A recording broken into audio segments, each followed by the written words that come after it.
Oke, kita minta tanggapan dulu kalau begitu. Tadi masih cukup seru, Mbak Irma. Jadi sebenarnya gimana? Jangan sampai kan ini multitafsir yang ada di masyarakat ini hingga sekarang belum menemukan jawabannya. Jadi masyarakat harus ikut yang mana, Mbak Irma? Iya kan putusan MK ini kan hanya membatalkan substansi, ya, tidak membatalkan substansi, melainkan hanya membatalkan aspek formal pembentukan undang-undangnya saja. Kan begitu. Maka kemudian undang-undang ini tidak serta-merta nggak boleh digunakan lagi. Itu dasar pikiran saya dan Presiden sama. Bang Oke, Deddy sepakat nggak nih sama dasar pemikiran Ibu Irma dan juga Presiden, Bung Deddy Sitorus? Ya, harusnya yang duduk di sini para ahli tata negara dan hakim MK ya. Karena kan ini kita jadi berdebat soal interpretasi. Tapi saya kira yang paling penting daripada itu sebenarnya mari kita bicara konteks adanya undang-undang ini dulu menurut saya. Pertama saya mau apresiasi bahwa MK itu meluruskan sesuatu yang dipandang kurang sempurna, tidak sejalan dengan konstitusi. Ya, tapi ini kan sebuah produk politik kalau menurut saya ya. Dan lahir dari sebuah situasi, sebuah konteks di mana ada visi yang harus dijalankan. Pada saat undang-undang ini lahir, pikirannya adalah bagaimana kita menyiapkan Indonesia ini untuk mampu bersaing dengan negara-negara tetangga dalam rangka meraih investasi. Kenapa investasi dibutuhkan? Karena kita butuh membuka lapangan kerja sebanyak mungkin. Kita sedang mengalami yang namanya ledakan populasi milenial, bonus demografi. Kita mengalami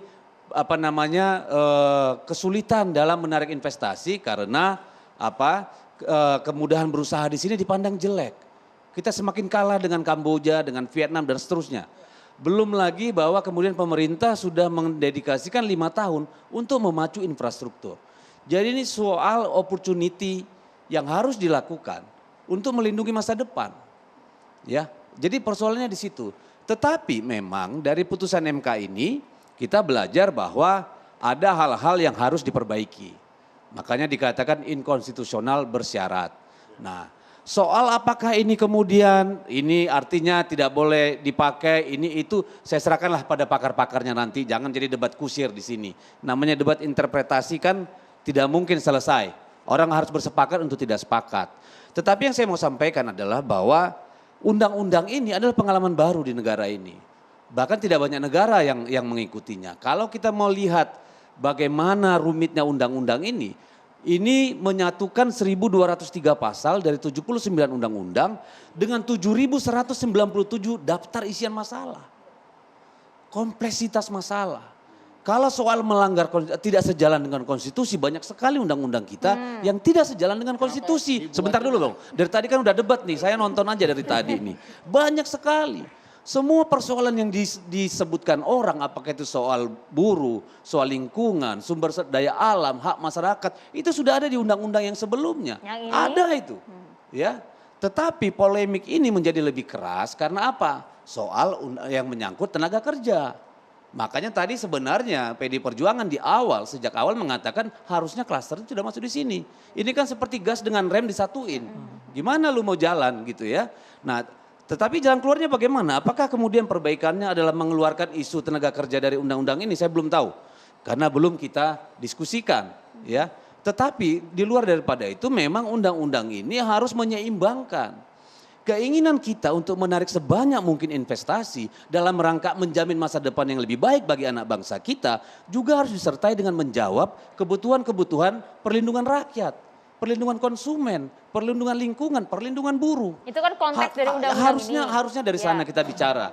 Kalau soal apakah ini harus bisa tetap berjalan atau tidak, nanti akan duduk saya kira membicarakan soal itu. DPR kan belum Di klaster yang lain Bang, ya? Itu juga menyangkut persoalan tanah Itu untuk tadi yang saya katakan Bos. Undang yang ribut persoalan tentang tenaga listrik. Tadi kan saya udah jelaskan, Anda nggak nyimak. Iya. Ya, semua permasalahan yang Anda ributkan itu di undang-undang yang lama sudah ada semua. Sudah ada. Sudah ada Kenapa? gitu loh. Kenapa harus makanya saya dipaksa? tambahin, Anda makanya dengar juga gitu loh. Ya, makanya kenapa saya harus dipaksa? katakan Penekasan, Bang, penekasan, harus penekasan. diperbaiki Saya boleh merespon atau nggak, Bang? dibuat pasal-pasal penyeimbang. Iya. Gitu Tadi loh. boleh Itu direspon malah nggak? tadi tawaran saya Sayangnya, mungkin akhir waktu kita dikeluarkan dari sampaikan situ. itu di fraksi Supaya- PDIP tidak merespon. Saya perlu Kita kan waktu ada di tim kecil.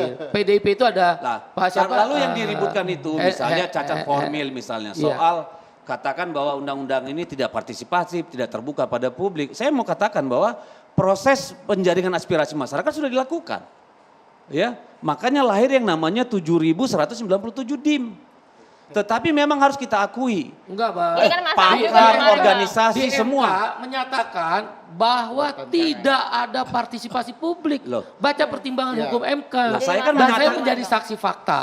Saya kan bagaimana menyatakan pengalaman terlibat- kita, Pak. Saya menyatakan informasi. Ya, Dengar dalam dulu dong. konteks Enggak, jangan Undang debat Cipta dulu, biar saya Kerja. ngomong dulu dong. Sebentar, Bang. Konteks Anda udah Undang ngomong Cipta dari Kerja. tadi. Kita kasih kesempatan Kita Bang kan Deddy saya untuk ngomong menghabiskan. dong. Kita kasih kesempatan untuk Bang Deddy Gitu. menghabiskan. Ya makanya kalau saya ngomong Anda bantah, kapan saya ngomong? Tidak membantah menjelaskan apa yang Lihat, Abang biar sampaikan. setelah saya selesai bicara. Kita berikan dulu waktu. Hargai Bang hak Deddy. saya. Menginformasikan Sebentar dong, ke sabar Bang dong. Teddy sebelum bicara yang Enggak, salah saya mau soal itu. katakan bahwa Saya dalam mau proses menginformasikan nanti fakta dulu dong, di Kita udah habiskan dulu ya. bicara. Mas Ferry ditahan Ya, sebentar. supaya Sabar. tidak salah ini Enggak, saya menginformasikan. pikir Setelah enggak ini, salah yang mau Mas saya Ferry. sampaikan. Nanti langsung disanggah aja, Mas, Yang kalau mau ada saya yang tidak sampaikan sesuai. adalah dalam proses DIM ya, pakar ya, itu sudah kita undang, akademisi sudah diundang. Oke, ya. Bahkan ada serikat buruh pun pernah diajak bicara, kelompok lain pernah. Tapi saya mau katakan memang bahwa dalam proses pembahasan pasal per pasalnya, disitulah mungkin ya ada ketidakpuasan atau kalpaan. Karena apa? Prosesnya memang cepat sekali dan undang-undang ini untuk pertama kalinya hanya dibahas di badan legislasi. Ya, jadi memang kalau kita mau bicara di sana, ya tidak akan selesai di sini. Saya bukan pakar tata negara, saya bicara proses politiknya. Ya, Jadi secara prosedur, loh, secara prosedur apa yang dikatakan MK ya kita harus patuhi, Oke. gitu loh.